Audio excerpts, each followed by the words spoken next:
ونعوذ بالله من شرور أنفسنا ومن سيئات أعمالنا من يهده الله فلا مضل له ومن يضلله فلا هادي له وأشهد أن لا إله إلا الله وأشهد أن محمدا عبده ورسوله أما بعد فقد قال الله تعالى في كلامه العزيز أعوذ بالله من الشيطان الرجيم يا أيها الناس اتقوا ربكم الذي خلقكم من نفس واحدة وخلق منها زوجها وبث منهما رجالا كثيرا ونساء واتقوا الله الذي تساءلون به والأرحام إن الله كان عليكم رقيبا يا أيها الذين آمنوا اتقوا الله حق تقاته ولا تموتن إلا وأنتم مسلمون يا أيها الذين آمنوا اتقوا الله وقولوا قولا سديدا يصلح لكم أعمالكم ويغفر لكم ذنوبكم ومن يطع الله ورسوله فقد فاز فوزا عظيما إن أصدق الحديث كتاب الله وخير الهدي هدي محمد صلى الله عليه وسلم وشر الأمور محدثاتها وكل محدثة بدعة وكل بدعة ضلالة وكل ضلالة في النار இவ்வுலகை படைத்து பரிபாலித்துக் கொண்டிருக்கும் ஏகவல்ல இறைவன் அல்லாஹ் ஒருவனுக்கே புகழ் அனைத்தும் அல்ஹம்துலில்லாஹ்.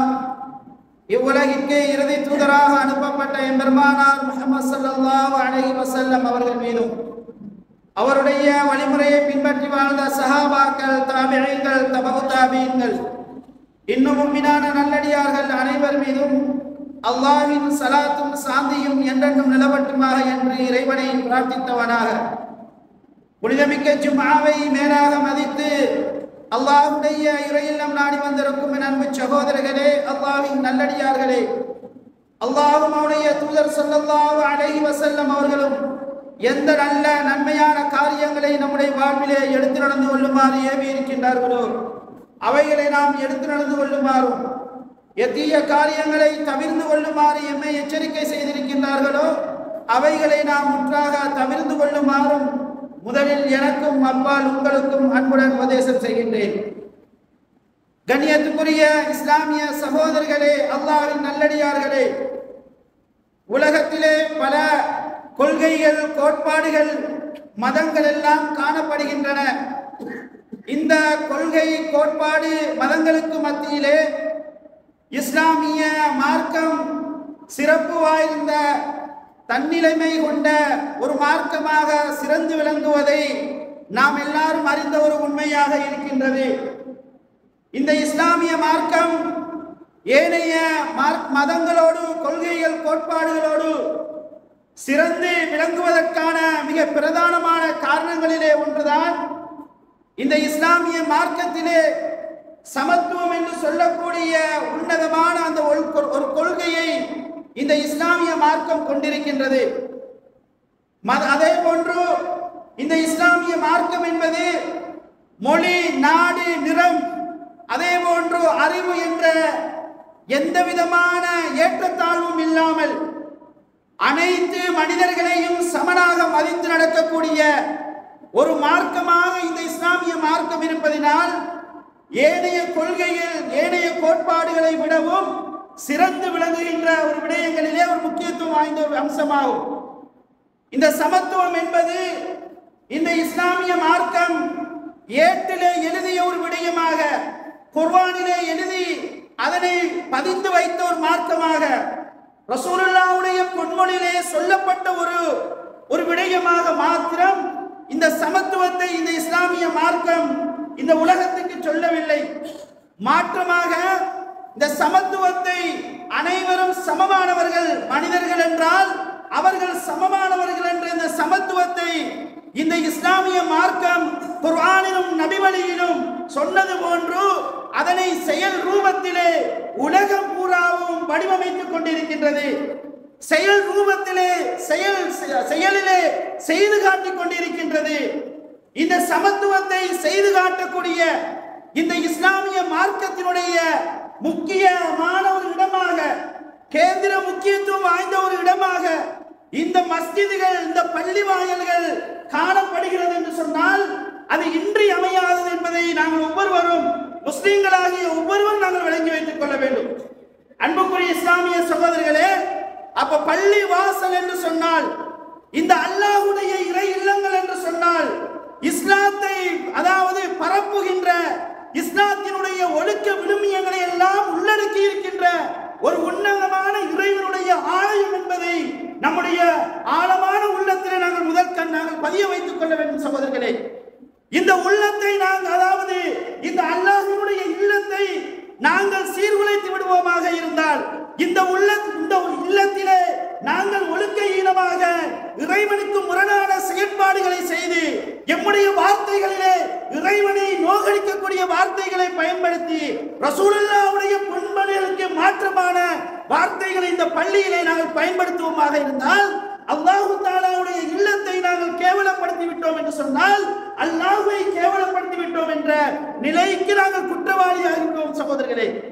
அன்புக்குரிய இஸ்லாமிய சகோதரர்களே, அல்லாஹ்வுடைய தூதர் ஸல்லல்லாஹு அலைஹி வஸல்லம் அவர்கள் மக்காவில் இருந்து மதீனாவுக்கு வந்தவுடன் முதலாவது தன்னுடைய உம்மத்துக்கு, தன்னுடைய இஸ்லாத்தினுடைய வளர்ச்சிக்கு, முஸ்லிம்களுக்கு முக்கியமான ஒரு இடம் தேவை என்று சொன்னால் அது பள்ளி வாசல் தான் என்று சொல்லி ரசூலுல்லாஹ் முதலாவது பள்ளி வாசலை கட்டி வைத்தார்கள்.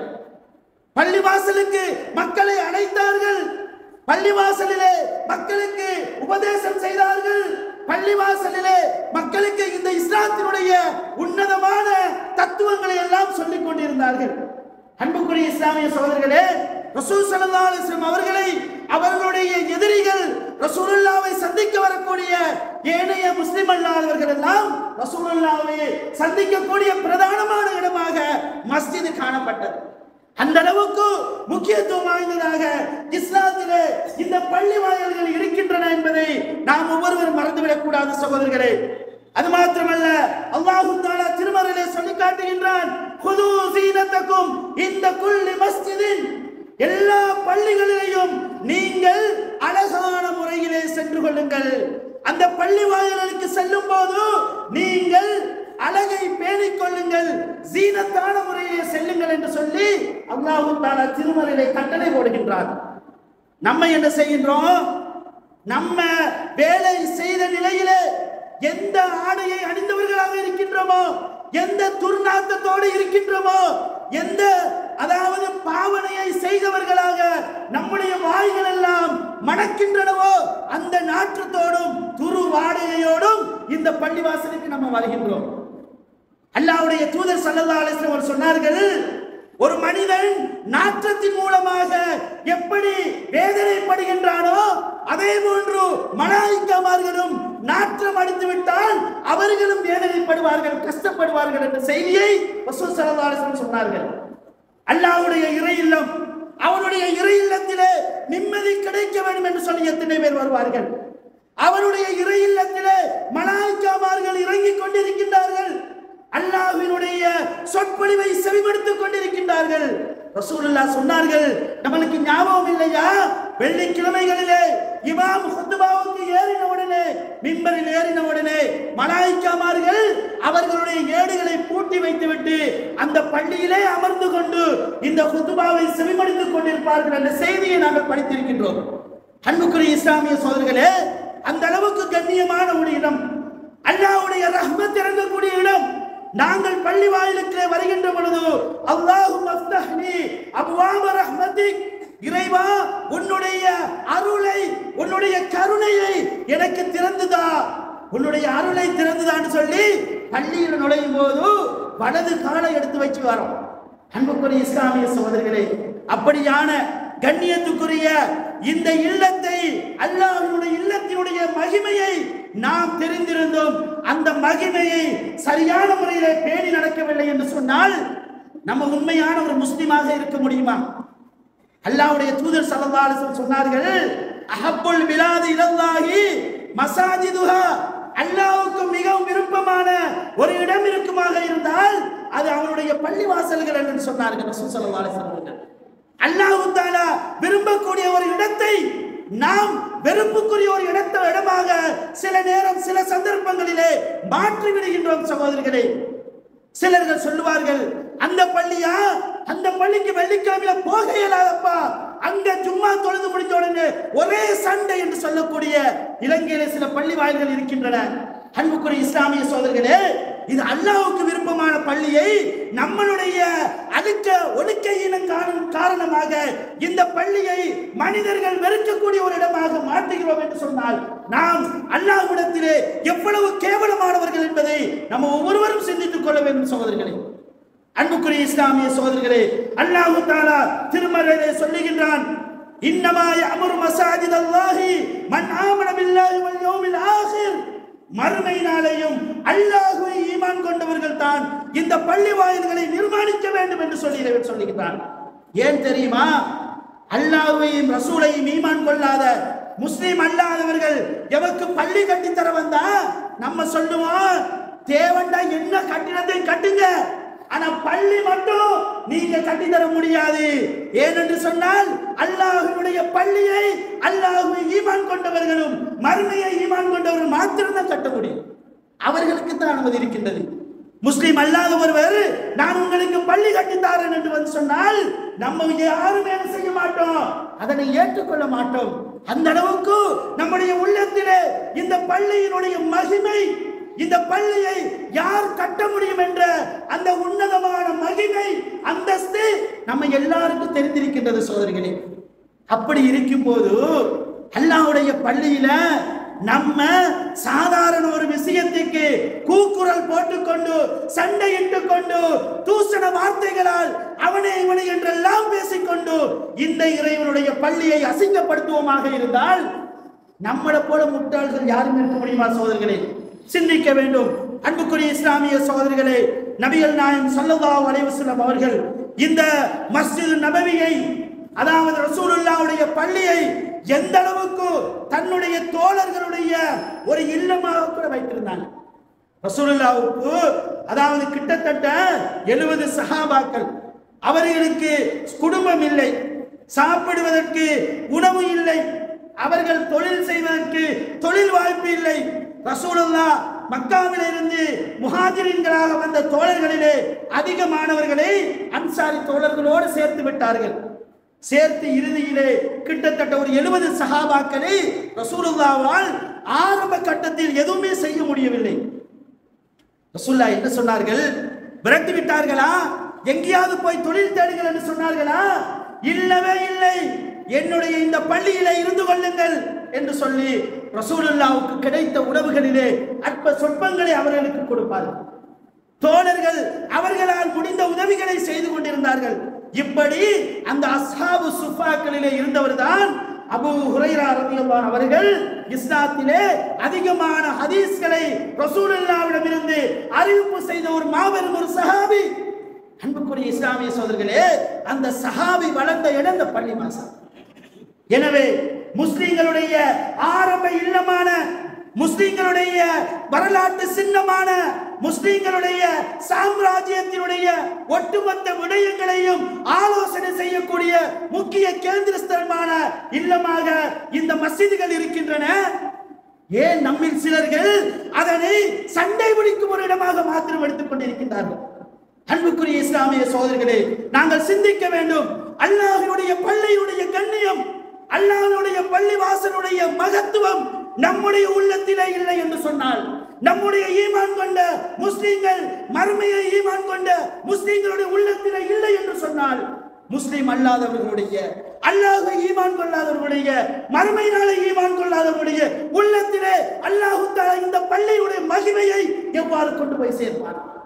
அன்புக்குரிய இஸ்லாமிய சகோதரர்களே, அன்று கௌபத்துல்லாவை அடித்து உடைக்க ஆபிரகாம் அங்கு யானை படையுடன் வந்தான். ரசூலுல்லாஹ்வுடைய தந்தை அப்துல்லா சொன்னார்கள், பாருங்கள் நம்பிக்கையை, அல்லாஹ்வுடைய இல்லத்துக்கு என்று சொல்லி ஒரு ரப்பு இருக்கின்றார். அல்லாஹ் ஒருவருடைய இல்லத்துக்கு என்று சொல்லி ஒரு ரப்பு இருக்கின்றான், அந்த ரப்பு அதனை பார்த்துக் கொள்வான் என்று சொல்லி அவர்கள் போய்விட்டார்கள். அல்லாஹு தஆலா தர்மீஹிம் பிஹிஜாரத்தின் மின் சிஜ்ஜீன், அபாபில் என்ற பறவை அனுப்பி அந்த யானை படையை, அதாவது வைக்கோலை போன்று சிந்தப்பட்ட ஒரு படையாக அந்த யானை படையை அடியோடு அழித்து விட்டார். அன்புக்குரிய இஸ்லாமிய சகோதரர்களே, அல்லாஹ்வுடைய பள்ளியிலே, அல்லாஹ்வுடைய இல்லத்திலே அவருடைய கண்ணியத்தை, அந்த பள்ளிவாசலுடைய கண்ணியத்தை நாமே இழந்து விட்டோம் என்று சொன்னால் இந்த சமுதாயத்தினுடைய ஒழுக்கம் எந்த அளவுக்கு சீர்கெட்டு போகின்றது சோதரர்களே. ஒரு ஊரினுடைய, ஒரு கிராமத்தினுடைய ஒழுக்கத்தை, கண்ணியத்தை, ஈமானை, அவர்களுக்கு மத்தியில் இருக்க ஒற்றுமையை இந்த பள்ளிவாசல் தான் இந்த உலகத்துக்கு ஏனையவர்களுக்கு நிரூபித்து காட்டும், அதனை வெளிப்படுத்தும். அப்படி வெளிப்படுத்தக்கூடிய அல்லாஹ்வினுடைய பள்ளிவாசலில் நாம் சண்டையிட்டுக் கொண்டு, நாம் கூக்குரல் போட்டுக் கொண்டு, நாங்கள் ஒரு சரியான முடிவை திறன்பட எடுக்க முடியவில்லை என்று சொன்னால், எம்முடைய மஷூராக்கள் எல்லாம் சண்டையே முடிகிறது என்று சொன்னால், நிச்சயமாக எம்முடைய ஒழுக்கங்கள், எம்முடைய பண்பாடுகள், எம்முடைய ஆண்மை மிக்க இஸ்லாமிய ஆண்மை மிக்க கொள்கைகள் எல்லாம் ஜீரோவில் இருக்கிறது என்று சொல்லி நம்ம ஏனைய ஊர்களுக்கு, உலகங்களுக்கு காட்டிக் கொண்டிருப்போம் சோதரர்களே. எந்த அளவுக்கு இந்த பள்ளி வாயிலே நாம் ஒற்றுமையோடு, சந்தோஷத்தோடு, ஒழுக்க விழுமியங்களை பேணிக் கொண்டிருக்கின்றோமோ சென்று பாருங்கள், அந்த ஊர் பள்ளியை சென்று பாருங்கள். என்ன ஒரு ஒற்றுமை, என்ன ஒரு கண்ணியம். அல்லாஹ்வுடைய பள்ளியிலே தலைவருடைய சத்தத்தை தவிர கூட்டம் என்று சொன்னால் வேற எவருடைய சத்தமும் கேட்க முடியாது என்று உலகமே, இலங்கையே, உலகம் முழுவதும் சொல்லி பாராட்டுகின்ற ஒரு நிலைமைக்கு நம்முடைய பள்ளிவாசல் தள்ளப்படலாம். அன்புக்குரிய இஸ்லாமிய சோதரர்களே, அல்லாஹு தஆலா திருமறையிலே மூமின்களுடைய பண்பு என்று சொல்லுகின்றான். வஅம்ருஹும் ஷூரா பைனஹும், மூமின்கள் யார் என்று சொன்னால் அவர்கள் எந்த முடிவை எடுப்பதாக இருந்தாலும் மஷூரா செய்து, ஆலோசனை செய்து எடுப்பார்கள். மூமின்களுடைய பண்பு, மூமின்களுடைய பண்பு நம்மிடத்தில் இருக்கின்றது, ஆரம்பத்தில் இருக்கின்றது. மஷூரா செய்கின்றோம், ஆனால் மஷூரா செய்து எந்த முடிவையும் எடுப்பதில்லை. இறுதியிலே சண்டையும் சச்சரவுமாக, பிளவுமாக சென்று விடுவோமாக இருந்தால் நம்முடைய நிலைப்பாடு என்ன சகோதரர்களே? அல்லாஹ் தஆலா வர்ணித்து சொல்கின்றானே, வஅம்ருஹும் ஷூரா பைனஹும், அவர்களுடைய, அதாவது மூமின்களுடைய பண்பு என்ன தெரியுமா? என்ன விடயமாக இருந்தாலும் ஆலோசனை செய்வார்கள், மஷூரா செய்வார்கள். அப்படின்னா என்ன? மஷூரா செய்து அழகான முறையில ஒரு முடிவை எடுப்பார்கள். அந்த முடிவிலே அவர்கள் பின்தங்கி விட மாட்டார்கள் என்ற விடயத்தை இறைவன் திருமறையிலே எமக்கு அழகான ஒரு வழிகாட்டியாக சொல்லி காட்டுகின்றார். அன்புக்குரிய இஸ்லாமிய சகோதரர்களே, நபிகள் நாயகம் ஸல்லல்லாஹு அலைஹி வஸல்லம் அவர்கள் இந்த பள்ளிவாசலுக்கு என்று எவ்வளவு பெரிய ஒரு கண்ணியத்தை கொடுத்திருக்கிறாங்க. எவ்வளவு பெரிய ஒரு கண்ணியம் தெரியுமா? பள்ளிவாசலுக்கு தொழுகைக்காக வேண்டி நம்ம நடந்து வந்தோம் என்று சொன்னால், பள்ளிவாசலுக்கு தொழுகைக்கு நம்ம நடந்து வந்தோம் என்று சொன்னால் எம்முடைய ஒவ்வொரு எட்டுக்களுக்கும் ஒரு நன்மை தரப்பட்டு, ஒரு பாவம் அளிக்கப்பட்டு, அல்லாஹ்விடத்திலே ஒரு தரஜா உயர்த்தப்படுகின்றது. இவ்வளவு பெரிய ஒரு கண்ணியம். இப்படி கண்ணியமான ஒரு இடத்தை, அல்லாஹ்வுடைய இடத்தை நம்ம கண்ணியம் இழந்து நம்ம நடப்போமாக இருந்தால் நிச்சயமாக அல்லாஹ்விடத்தில் நாளை மறுமையிலே கட்டாயம் பதில் சொல்வதற்கு கடமைப்பட்டவர்களாக இருக்கின்றோம். அன்புக்குரிய இஸ்லாமிய சகோதரர்களே, நபிகள் நாயகம் ஸல்லல்லாஹு அலைஹி வஸல்லம் சொன்னார்கள், அல் அபூது ஃபல் அபூத் மினல் மஸ்ஜிதி ஆதமு அஜ்ரன், யார் பள்ளியில இருந்து மிக தொலைவில் இருந்து பள்ளிவாசலுக்காக வேண்டி அல்லாஹ்விடத்தில் தொழுவதற்காக வேண்டி வருகின்றார்களோ அவர்களுக்கு அல்லாஹ் தஆலா அதிகம் நல்ல நன்மைகளை இறைவன் கொடுப்பான் என்று சொல்லி ரசூலுல்லாஹ் சொன்னார். அன்புக்குரிய இஸ்லாமிய சகோதரர்களே, நாங்கள் சிந்திக்க வேண்டும். அல்லாஹ்வுடைய பள்ளி என்று சொன்னால் நபிகள் நாயகம் ஸல்லல்லாஹு அலைஹி வஸல்லம் சொன்னார்கள், அல்லாஹ்வுடைய பள்ளியிலே திக்ர்கள் செய்யப்படும், அல்லாஹ்வுடைய பள்ளியிலே குர்ஆன்கள் ஓதப்படும், அல்லாஹ்வுடைய பள்ளியிலே அங்கே அதாவது நல்ல பயான்கள், குத்பாக்கள் நடந்து கொண்டிருக்கும்.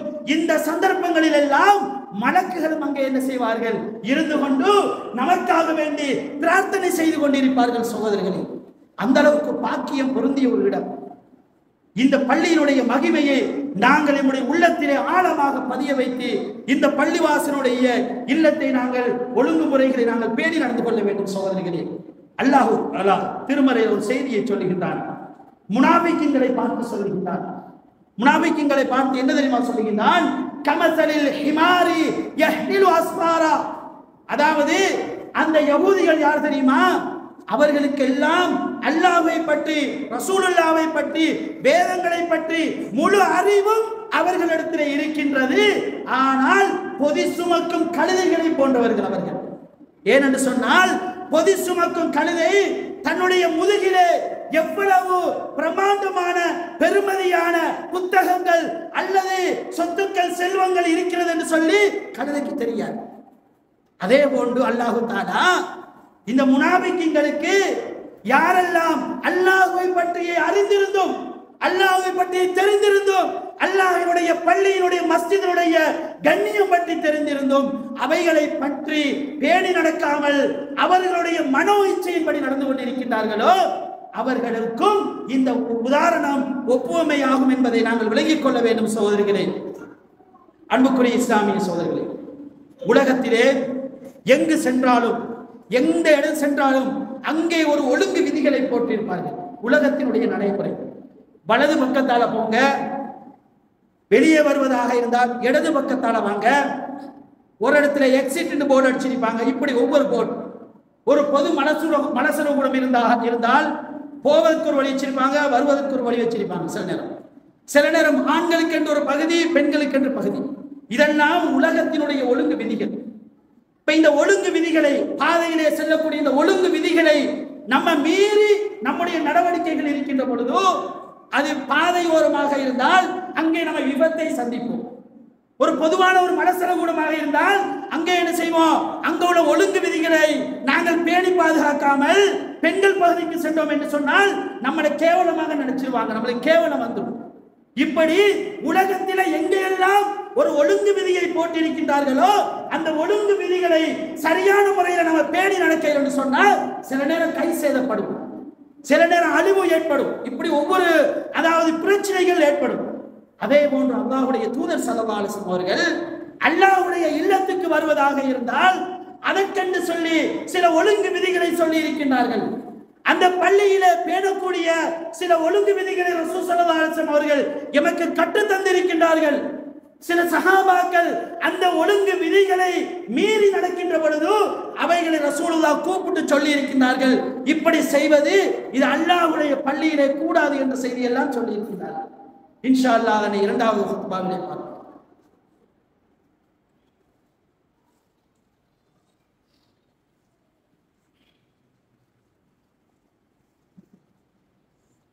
கண்ணியத்துக்குரிய சகோதரர்களே, அல்லாஹ்வின் நல்லடியார்களே, அல்லாஹ் தஆலா திருமறையிலே சொல்லி காட்டுகின்றான், ஃபீ புயூத்தின் அதினல்லாஹு அன் துர்ஃபஅ வ யுذكر فيها اسمه يسبح له فيها بالغدو والآصال رجال لا تلهيهم تجارة ولا بيع عن ذكر الله وإقام الصلاة وإيتاء الزكاة يخافون يوما تتقلب فيه القلوب والأبصار.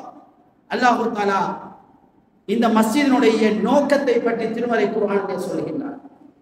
அல்லாஹ்வினுடைய இல்லங்களாகிய இந்த மஸ்ஜிதுகள், அந்த மஸ்ஜிதுகளை உருவாக்குவதாக இருந்தால், அந்த மஸ்ஜிதுகளை அதிலே அல்லாஹ்வினுடைய நாமத்தை சொல்லுவதாக இருந்தால், அவனை புகழ்வதாக இருந்தால், திக்ர் செய்வதாக இருந்தால், நிச்சயமாக அந்த திக்ர் செய்யக்கூடிய விடயத்தை அல்லாஹ் தஆலா கட்டளையிட்டுள்ளார். அப்படி என்று சொன்னால் என்ன? அல்லாஹ்வினுடைய பள்ளியை அதிலே நாங்கள் கட்ட வேண்டும், அந்த பள்ளியை கட்டி அதிலே அல்லாஹ்வுடைய திக்ர் செய்ய வேண்டும் என்று சொல்லி அல்லாஹ் தஆலா நமக்கு கட்டளை பிறப்பித்திருக்கின்றான் என்று சொல்லிவிட்டு இறைவன் சொல்லுகின்றான், யுஸப்பிலஹு ஃபீஹா பில் குதுவி வல் ஆசால். காலையிலும் மாலையிலும் இந்த பள்ளிவாசல்களிலே சில மனிதர்கள் அல்லாஹ்வை திக்ர் செய்து கொண்டிருப்பார்கள் என்ற செய்தியை இறைவன் திருமறையிலே சொல்லி காட்டுகிறான். அல்லாஹ்வுடைய பள்ளியிலே எந்த மனிதர்கள் அல்லாஹ்வுக்காக வேண்டி திக்ர் செய்து கொண்டிருக்கின்றார்களோ, ரிஜாலுன் லா துல்ஹீஹிம் திஜாரத்துன் வலா பைஉன் அன் திக்ரில்லாஹ்.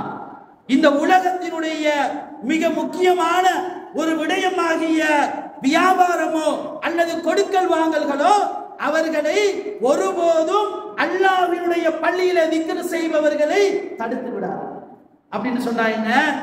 அல்லாஹ்வுடைய பள்ளி என்று சொல்லி அதனை கண்ணியப்படுத்தி அதுதான் இடம் என்று நிம்மதி தரும் இடம் என்று சொல்லி ஒருவன் பள்ளியை நாடி வருகிறான் என்று சொன்னால் அவன் உலகத்தினுடைய விடயத்தை பற்றி அவன் எப்போதும் சிந்திக்க மாட்டான். அந்த அளவுக்கு அல்லாஹ்வுக்கு சொந்தமான இந்த பள்ளியினுடைய கண்ணியத்தை, அதனுடைய மகிமையை சரியான முறையில் பேணி நடப்பான் என்ற செய்தியை அல்லாஹ் தஆலா திருமறையிலே சொல்லி காட்டுகின்றான். அன்புக்குரிய இஸ்லாமிய சகோதரர்களே, நபிகள் நாயகம் ஸல்லல்லாஹு அலைஹி வஸல்லம் அவர்கள் பள்ளி வாசல்களிலே சத்தம் போட்டு நாங்கள் அலறடித்து நாங்கள் சத்தத்தை உயர்த்தி பள்ளி வாசல்களிலே இருக்கக்கூடாது என்பதற்கு ரசூலுல்லாஹ் என்ன தெரியுமா சொல்லுகிறார்கள்? அல்லாஹ்வினுடைய பள்ளியிலே யாருடையாவது ஒரு பொருள் காணாமல் போனால், இப்ப ஏன் பொருள் ஒன்று எங்கேயும் காணா போய்த்துட்டு நான் என்ன செய்யக்கூடாது, பள்ளியில எழுப்பி என்னுடைய 5000 ரூபாய் இன்ன இடத்தில் காணாமல் போய்விட்டது என்று சொல்லி பள்ளியில் அறிவிப்பு செய்யக்கூடாது என்று சொல்லி ரசூலுல்லாஹ் சொல்றாங்க. பள்ளியில சொல்லக்கூடாது. ரசூலுல்லாஹ் என்ன சொல்றாங்க? மன் சமிய ரஜுலன் யன்ஷுது தால்லத்தன் ஃபில் மஸ்ஜித், யாராவது அல்லாஹ்வுடைய பள்ளியிலே தன்னுடைய பொருள் காணாமல் போய்விட்டது என்று சொல்லி மக்களுக்கு அறிவிப்பு செய்தால் நீங்க என்ன தெரியுமா சொல்லுங்க? ஃபல்யகுல் லா ரத்தஹல்லாஹு அலைக்க, அல்லாஹ் தஆலா உனக்கு அந்த பொருளை மீட்டு தரக்கூடாது. ஏனென்று சொன்னால் அல்லாஹ்வுடைய பள்ளி அதற்காக வேண்டி உள்ளது அல்ல. அல்லாஹ்வுடைய பள்ளியிலே காணாமல் போன ஒரு விடயத்தை அறிவிக்க கூடாது என்ற செய்தியை ரசூல் ஸல்லல்லாஹு அலைஹி வஸல்லம் அவர்கள் ஏன் சொல்கிறார் தெரியுமா? அல்லாஹ்வுடைய பள்ளியிலே சத்தம் உயர்த்தி சொல்லப்படக்கூடியது அல்லாஹ்வுடைய திக்ர் மாத்திரம்தான்.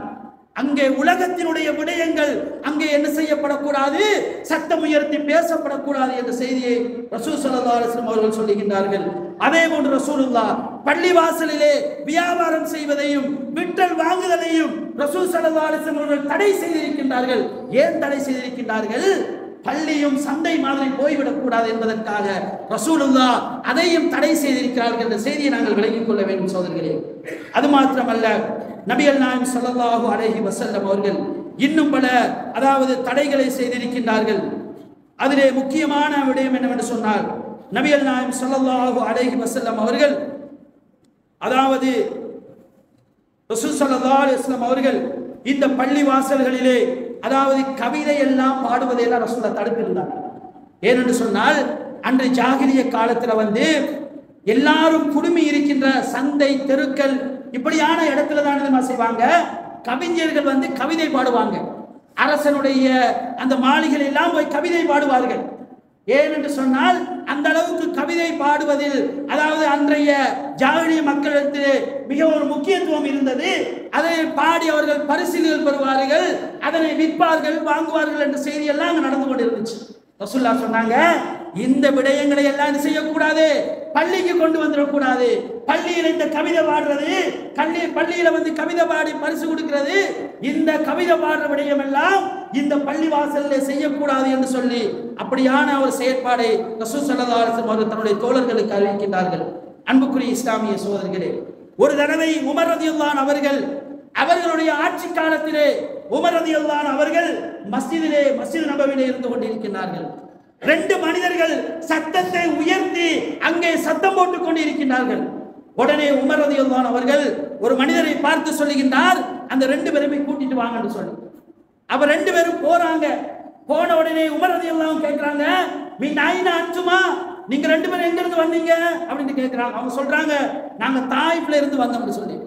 உமர் ரலியல்லாஹு அன்ஹு சொல்றாங்க, அல்லாஹ்வின் தூதருடைய பள்ளி வாசலில் நீங்க 2 பேரும் சத்தத்தை உயர்த்தி பேசிக் கொண்டிருந்தீர்கள். இந்த ஊர்வாசிகளாக இருந்திருந்தால் உங்களுக்கு நான் கடுமையான தண்டனை தந்திருப்பேன் என்று சொல்லி அவர்களை விரட்டி விட்டார்கள். ஏனென்று சொன்னால் அல்லாஹ்வினுடைய பள்ளி அந்த அளவுக்கு புனிதமானது என்ற செய்தியை உமர் ரலியல்லாஹு அன்ஹு அவர்கள் அந்த இடத்திலே சுட்டி காட்டுகின்றார்கள். அன்புக்குரிய இஸ்லாமிய சகோதரர்களே, அது மாத்திரமல்ல, நபிகள் நாயகம் ஸல்லல்லாஹு அலைஹி வஸல்லம் அவர்கள் இந்த பள்ளி வாசலிலே சில அனுமதியான சில விடயங்களையும் செய்திருக்கிறார்கள். அனுமதி இருக்கின்றது, அதனை நாங்கள் விளங்கிக் கொள்ள வேண்டும். ரசூல் ஸல்லல்லாஹு அலைஹி வஸல்லம் அவருடைய வாயிலாக ரசூலுல்லாஹ் செய்ததாக ஜாபிர் இப்னு சமுரா என்று சொல்லக்கூடிய அந்த சஹாபி அறிவிக்கின்றார், நபிகள் நாயகம் ஸல்லல்லாஹு அலைஹி வஸல்லம் அவர்கள் லா யகூமு மின் முஸல்லாஹு அல்லதி யுஸல்லி ஃபீஹி சுபஹ், சுபஹுடைய தொழுகையை ரசூலுல்லாஹ் பள்ளிவாசலிலே தொழுதுவிட்டு அந்த இடத்தை விட்டு உடனே எழும்பி போக மாட்டாங்க. ரசூலுல்லாஹ் பள்ளிவாசலிலே சுபஹ் தொழுகையை தொழுதுவிட்டு அந்த இடத்தை செய்வாங்க, லா யகூமு, உடனே எடுத்து போயிட மாட்டாங்க. என்ன செய்வாங்களாம், அந்த இடத்திலே அவர்கள் சூரியன் உதிக்கும் வரைக்கும் அந்த பள்ளிவாசல்ல இருப்பாங்களாம். இருந்து கொண்டு ஃபைதா தலஅத்தி ஷம்சு காம, சூரியன் உதித்து விட்டது என்று சொன்னால், விடிந்து விட்டது என்று சொன்னால் ரசூலுல்லாஹ் எழும்பி சென்று விடுவார்கள் என்று சொல்லிவிட்டு அவர் ஒரு செய்தியை சொல்லுகின்றார். வகானு, அப்ப அந்த நேரத்தில் ரசூலுல்லாஹ் பன்மையில சொல்றாரு, ரசூலுல்லாஹ்வும் ரசூலுல்லாஹ்வுடைய தோழர்களும் அவர்களும் எப்படி இருந்தார்கள் என்று சொன்னால், யத்தஹத்தஸூன, அவர்கள் கதைத்துக் கொண்டிருப்பார்கள், ஃபயஉஹுதூன ஃபி அம்ரில் ஜாஹிலியத்தி, ஜாஹிலிய காலத்திலே செய்த, அதாவது நடந்த விடயங்களை அந்த இடத்திலே பேசிக் கொண்டிருப்பார்களாம். அப்ப அவர் அந்த வசனத்துல சொல்றாரு, ஃபயதுஹகூன், அப்ப ஜாஹிலிய காலத்து விடயங்களை, அந்த காலத்து விடயங்களை சொல்லும் போது சிரிப்பு வரும் தானே, அப்ப சிரிப்பார்களாம். ஒயத்தபஸ்ஸமு, புன்முறுவலும் பூர்ப்பார்களாம். அப்படின்னு சொன்னா என்ன, ரசூலுல்லாஹ்வும் ரசூலுல்லாஹ்வுடைய தோழர்களும் பள்ளிவாசல்களிலே எந்த அளவுக்கு அமைதியாக இருந்து ஜாகிலிய காலத்து இஸ்லாத்தோடு தொடர்புடைய விடயங்களை சொல்லி கதைத்து சிரிக்கக்கூடிய இடத்துல சிரிக்க முடியுமோ, அதாவது புன்முறுவல் பூக்கக்கூடிய இடத்துல புன்முறுவல் பூக்க முடியுமோ, அப்படியான ஒரு செயற்பாடை செய்தார்கள் என்று சொல்லி ஒரு ஹதீஸை நாங்கள் முஸ்லிம்ல வரக்கூடிய ஹதீஸை பார்க்கின்றோம். அப்ப ரசூல் ஸல்லல்லாஹு அலைஹி வஸல்லம் அவர்களுடைய செயல்பாடு இப்படி இருக்கின்ற பொழுது, இதை தாண்டி நாங்கள் இதற்கு மேலாக எம்முடைய சத்தத்தை உயர்த்தி கொண்டு இந்த பள்ளியினுடைய மகிமையை நாங்கள் அலங்கோலப்படுத்திக் கொண்டு எம்முடைய செயல்பாடுகளை செய்வோமாக இருந்தால் அது மிக மோசமான செயல் என்பதை நாங்கள் விளங்கிக் கொள்ள வேண்டும் சகோதரர்களே. அது மாத்திரமல்ல, நபிகள் நாயகம் ஸல்லல்லாஹு அலைஹி வஸல்லம் அவர்கள் பொதுவாக சொல்லியிருக்கிறார்கள், வய்யாக்கும் வஹஷாத்தில் அஸ்வாக், சந்தைகளிலே நீங்கள் சத்தம் போட்டு அலறி அடித்துக் கொண்டு சத்தம் போட்டு ஒருவனை அழைப்பது போன்று இப்படியான நடவடிக்கைகளை பள்ளியில தவிர்த்து கொள்ளுங்கள். அப்படின்னு சொன்னா என்ன, பள்ளிக்கு ஒரு லிமிட் ஒன்று இருக்கின்றது. அந்த லிமிட்டை தாண்டி பள்ளியிலே நாங்கள் என்ன செய்யக்கூடாது, எம்முடைய சத்தத்தை உயர்த்தக்கூடாது என்ற செய்தியை நபிகள் நாயகம் ஸல்லல்லாஹு அலைஹி வஸல்லம் அவர்கள் கூறி இருக்கின்றார்கள். இறுதியாக ஒரு செய்தி, நபிகள் நாயகம் ஸல்லல்லாஹு அலைஹி வஸல்லம் அவர்கள் மஸ்ஜித் நபவியிலே ஈத்திகாஃப் இருக்கின்றார்கள். ரசூலுல்லாஹ் மஸ்ஜித் நபவியிலே ஈத்திகாஃப் இருக்கின்றார்கள். அந்த நேரத்திலே ரசூல் ஸல்லல்லாஹு அலைஹி வஸல்லம் அவர்கள் யாரோ சத்தம் போட்டு, இனி இல்லாத ஒரு சத்தம் போட்டு குர்ஆன் ஓதுவதை ரசூலுல்லாஹ் கேட்கிறாங்க. அதாவது ரசூலுல்லாஹ் ஒரு சைட்ல இருக்கிறாங்க, இவங்க ஒரு சைட்ல இருக்கிறாங்கன்னு சொன்னா அவர் ஓதுற சத்தங்க ரசூலுல்லாஹ்வுக்கு சிரிக்கல, அந்த அளவுக்கு சத்தமா என்ன செய்றாரு, குர்ஆனை ஓதுறாரு. ரசூலுல்லாஹ் என்ன செய்றாங்க, அவங்க ஒரு கூடார மாதிரி ஒன்று அடிச்சிருந்திருப்பாங்க போல. அப்ப ரசூலுல்லாஹ் என்ன செஞ்சாங்களா, ஃபகஷஃப சித்ர, அந்த திரையை என்ன செய்றாங்க, நீக்கி பார்க்கறாங்க யாருன்னு சொல்லி பார்த்துட்டு சொல்றாங்க, அலா இன்ன குல்லுக்கும் முனாஜின் ரப்பஹு, நீங்க எல்லாரும் அல்லாஹ்வை தான கூப்பிட்டு கொண்டிருக்கின்றீங்க, அல்லாஹ்விட்ட தான துஆ கேக்குறீங்க, அல்லாஹ்விட்ட தான போறீங்க, அல்லாஹ்விடத்துல தான நீங்க அல்லாஹ்வை தான அழைத்து கொண்டிருக்கின்றீர்கள் என்ற மாதிரி சொல்றாங்க. எல்லாரும் என்ன, நீங்க எல்லாரும் சத்தம் போடுறீங்க, எல்லாரும் ஒருவனை தான அழைக்கின்றீர்கள் என்ற செய்தியை ரசூலுல்லாஹ் சொல்லிவிட்டு சொல்றார்கள், ஃபலா யுதியன்ன பஅதுக்கும் பஅதான், நீங்க சத்தம் போட்டு ஓதுறது, நீங்க சத்தம் போட்டு திக்ர் செய்யறது, இன்னொருதன் திக்ர் செய்வதை, இன்னொருதன் குர்ஆன் ஓதுவதற்கு அது என்ன செய்யக்கூடாது, இடைஞ்சலாக இருக்கக்கூடாது, டிஸ்டர்பாக இருக்கக்கூடாது என்ற மாதிரி ரசூலுல்லாஹ் என்ன செய்றாங்க, சொல்றாங்க, வலா யர்ஃபஉ பஅதுக்கும் அலா பஅதின் ஃபில் கிராஅத்தி, குர்ஆன் ஓதுவது கூட உங்களுடைய சத்தத்தை உயர்த்தி அடுத்தவன் ஓதுவதற்கு நீங்கள் இடைஞ்சலாக இருந்து விடாதீர்கள் என்ற செய்தியை ரசூல் ஸல்லல்லாஹு அலைஹி வஸல்லம் சொல்கிறார்கள். இந்த ஹதீஸ் அபூ தாவூத் என்ற நூலில் பதிவாகி இருக்கின்றது. அன்புக்குரிய இஸ்லாமிய சகோதரர்களே, அல்லாஹ்வுடைய பள்ளிவாசல் என்று சொன்னால் அதற்கென்று ஒரு கண்ணியம் இருக்கின்றது, அதற்கென்று ஒரு மகத்துவம் இருக்கின்றது, அதற்கென்று சொல்லி சில ஒழுங்குமுறைகள் இருக்கின்றது. அந்த ஒழுங்குமுறைகளை இந்த பள்ளிவாசலில் நாங்கள் பேணிக்கொள்ள வேண்டும். ரசூல் ஸல்லல்லாஹு அலைஹி வஸல்லம் அவர்கள், நீங்கள் அதாவது வெங்காயம் வெள்ளைப்பூண்டு போன்ற உணவுகளை சாப்பிட்டால் கூட ஜமாத்துக்கு வந்துடாதீங்க, நீங்க வீட்டையே தொழுது கொள்ளுங்கள்னு சொல்லி அனுமதி கொடுத்த மாதிரி. ஒருத்தர் என்ன செய்யறாரு, எதையாவோட சாப்பாட்டுல வெள்ளைப்பூட்டையோ வெங்காயத்தையோ 11 மணிக்கு சாப்பிட்டு விட்டாரு, வேணும்னு சாப்பிட்டாரு. ஆனா லுகருக்கு வரப்போறாரு, வாய் குப்புண்டு மணக்குது. மனைவி சொல்றா, உங்களுடைய வாய் வெங்காய மனம் நாத்தம், இதோட பள்ளிக்கு போக கூடாது ரசூலுல்லாஹ் தடுத்திருக்கான்னு சொன்னா அவர் வீட்டை தொழ வேண்டியதான். ரசூலுல்லாஹ் என்ன செய்றாங்க, அப்படியான ஒருவருக்கு பள்ளிக்கு வராதுங்கன்னு சொல்லிக்கிறாங்க. அதனுடைய அர்த்தம் என்ன தெரியுமா, நீங்க வீட்டிலே தொழுதுருங்க. ஏனென்று சொன்னால் அந்த ஹதீஸோட சேர்த்து தான் ரசூலுல்லாஹ் சொன்னாங்க, மனிதர்கள் எப்படி நாட்டம் துருநாட்டத்தின் மூலமாக நோவினை அருவருப்பு படுகின்றார்களோ மலாய்க்காமார்களும் அதே மாதிரி அருவருப்பு படுவாங்க. அப்ப மலாய்க்காமார்களுடைய துவா கேட்க வேண்டிய இடத்துல மலாய்க்காமார்களுடைய அருவருப்பு தான் நமக்கு என்ன செய்யும், கிடைக்கும். அன்புக்குரிய இஸ்லாமிய சகோதரர்களே, நபிகள் நாயகம் ஸல்லல்லாஹு அலைஹி வஸல்லம் அவர்கள் தொழுகையிலே இருக்கும்போது, ஒருவர் தொழுது கொண்டிருக்கும் போது அதற்கு முன்னால் செல்ல வேண்டாம் என்று கூட சொல்லி இருக்கிறார்கள். இது பள்ளியில நம்ம கடைபிடிக்க வேண்டிய ஒழுங்குமுறை. நம்ம என்ன செய்யறோம், முதல் சஃப்ர தொழுகிறோம், தேவைகள் இருக்கும், அதில எந்த விதமான அதாவது பிரச்சனையும் இல்லை. இருந்தாலும் தொழுகையாளியை தாண்டி செல்வதற்கு தடை விதிக்கப்பட்டிருக்கின்றது. ஏனென்று சொன்னால் அந்த ஹதீஸ் என்ன தெரியுமா சொல்லுது, 40 யௌமன், 40 நாட்களோ 40 வருடங்களோ 40 மாதங்களோ என்று சொல்லி அந்த ரிவாயத்தில் 3 மாதம் எடுத்துக்கொள்ளலாம். அப்படி 40 நாள் என்று நம்ம குறைவாக எடுத்துக்கொண்டாலும் 40 நாளாக இருந்தாலும் தொழுகையாளியுடைய முன்னால் அவரை கடந்து செல்வதற்கு எந்தவித தேவையை நம்ம முற்படுத்த முடியாது. ரசூலுல்லாஹ் தடுத்திருக்கிறார்கள். அன்புக்குரிய இஸ்லாமிய சகோதரர்களே, எனவே அல்லாஹ்வினுடைய பள்ளியிலே ஒழுங்கு விதிகளை கடைபிடித்து அவனுடைய தூதர் ஸல்லல்லாஹு அலைஹி வஸல்லம் அவர்கள் காட்டி தந்த வழிமுறைகளை கடைபிடித்து இந்த பள்ளிவாசல்களுடைய ஒழுங்கு விதிகளை நாம் பேணிக்கொள்ள வேண்டும். இதிலே தொழுகின்ற பொழுது ஏனைய தொழுகையாளிகளுக்கெல்லாம் நாங்கள் இடைஞ்சலாக எம்முடைய இபாதத்துக்கள் இருந்து விடக்கூடாது. மாற்றமாக நபிகள் நாயகம் ஸல்லல்லாஹு அலைஹி வஸல்லம் அவர்களும் அவர்களுடைய தோழர்களும் சில அனுமதிகளை அவர்களுடைய செயற்பாடினூடாக எமக்கு அனுமதி தந்திருக்கின்றார்கள். நாங்கள் அதனை பயன்படுத்தி ஒரு நிர்வாக கூட்டத்தை போடலாம், அல்லது ஒரு இஸ்லாமிய நிகழ்ச்சிகளை செய்யலாம், நல்ல விடயங்களை செயல்படுத்தலாம். இப்படி இஸ்லாத்திலே தடையில்லாத விடயங்களை இந்த பள்ளி வாசல்களிலே செய்து கொள்ளலாம் என்ற அந்த அனுமதியோடு நாங்கள் இந்த பள்ளியினுடைய ஒழுங்கு விதிகளை சரியான முறையிலே நாங்கள் விளங்கிக் கொள்ள வேண்டும். வல்லவன் ரஹ்மான் அல்லாஹு தஆலா எம் அனைவருடைய உள்ளங்களை எல்லாம் சீர்படுத்தி அல்லாஹ்வினுடைய பள்ளியிலே எவ்வளவு பெரிய மனக்கசப்புகள் வந்தாலும், எவ்வளவு பெரிய மனதை தாக்கக்கூடிய பொறுக்க முடியாத விடயங்களை கண்டாலும் வந்தாலும் அல்லாஹுக்காக வேண்டி இது அல்லாஹ்வினுடைய பள்ளி என்று சொல்லி நம்முடைய உள்ளத்தை நாமே கட்டுப்படுத்தி அல்லாஹுக்காக வேண்டி பொறுமையோடு செல்லக்கூடிய உன்னதமிக்க அந்த பொறுமைசாலிகளாக நல்லுள்ளம் படைத்தவர்களா வல்ல ரஹ்மான் அல்லாஹு தஆலா என்னையும் உங்களை மாக்கி இறுதி வரைக்கும் அல்லாஹ்வின் ரசூலை ஈமான் கொண்ட உண்மையான மூமின்களாக வாழ்ந்து மரணிப்பதற்கு வல்ல ரஹ்மான் எனக்கும் உங்களுக்கும் அருள் புரிவானாக. வாஹிர் தஅவானா அல்ஹம்துலில்லாஹி ரப்பில் ஆலமீன்.